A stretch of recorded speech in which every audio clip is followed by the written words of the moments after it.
My name is Newton Debu. Okay. I am the founder and director of Story for Africa, which is a media and communications consultancy. Yeah. Where we help farms and individuals tell their stories with clarity and impact. Yes. We're excited to be part of the dialogue next year and helping tell the African story also in terms of agriculture and food security. Well, thank you so much for agreeing to talk to me. I know you were on your way to lunch and I just grabbed you, but then I had you sitting for minutes when you're waiting, so my apologies. But you talk about storytelling and why it's important to tell the African story. Tell me a little bit more about that. Why is it important to tell the African story? Because Africa carries both the past and the future. We are the cradle of humankind, and we are also the future. Say in 50 years, 1 in every 4 human beings will be African. So we need to have our voices projected on the global stage. Yeah. And on an important issue like food security and agriculture, you cannot afford to miss on African perspectives. And those discussions cannot be held without the Africans on the table. And for that to happen, Africa's position, the reality on the ground for the lived reality of the everyday African needs to be brought forward.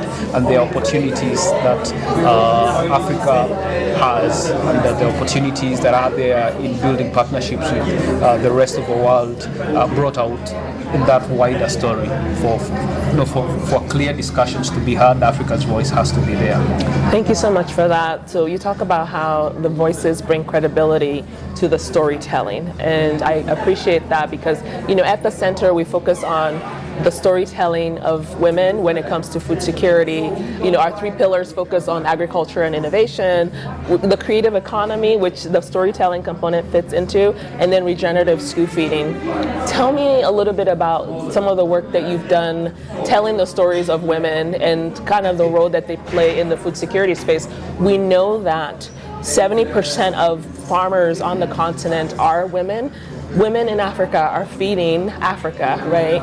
So why, tell me about some of those stories and why is it important to get those stories out? There is no food story without women in Africa. There is no food security in the world without the role women play, and especially in Africa. Yeah. I am the son of an African farmer. I grew up on a farm, though my mother was a teacher, but she also was very active as a farmer. Yeah. And I know, having worked across the continent, I see the contribution that women make in putting food on the table for their families, but also in organizing agriculture, maybe in a very small way, on the micro level or at the farm level.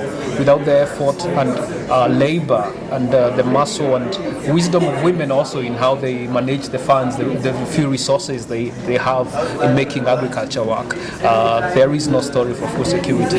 I have worked with women, told women stories on how they are built and organized themselves, whether it's through like table banking initiatives that they lend to each other, and some of that money goes into seeds or goes into poultry, buying incubators that end up building up poultry that ends up building a poultry farm. All those are initiatives that are women-led, and I have seen that role. So women play a critical role, and I'm excited to see people like you championing their voice and championing their participation in agriculture and the wider economy. Thank you so much. Really appreciate your perspective there.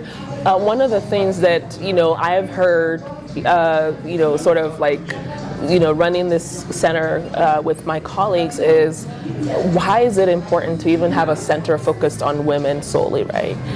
From a man's perspective. And one of the things that I've always said is that when women are economically empowered, it actually is a win-win situation for the family, for the community, because if you think about it, a woman who has more resources to grow her food, to take it from market, to market, from subsistence farming to commercial farming, becomes a contributor in her home, which means that her husband has less stress, if you will, which means they have more money to be able to send their kids to college, which means that they can then go on vacations that they wouldn't go on, which means that there's room for innovation. So when you look at it, at the end of the day, it's a win-win situation for the family because everyone is less stressed out, but also for the community, because the children that come out of that kind of situation become productive adults in society, and they're paying taxes, and the cycle just continues in a very beautiful way.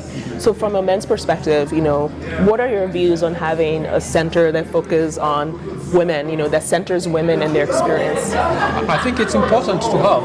As you mentioned, women are a critical engine in society and how it functions. Yeah. And unfortunately, due to the way our society has been organized over the years, women are rarely at the leadership table and at the position where decisions are made, where policy is crafted. And that makes it critical then for organizations like yours to help organize them and help amplify their voices and their input, so that all the effort they put in does not go to waste. It makes an impact, but also it's channeled in a way that its impact is reached even and felt much further. So I think it's very important to do that. I know there is debate on creating imbalance between the genders, but I do not view it in that perspective personally. I think there's a history of marginalization that needs to be corrected.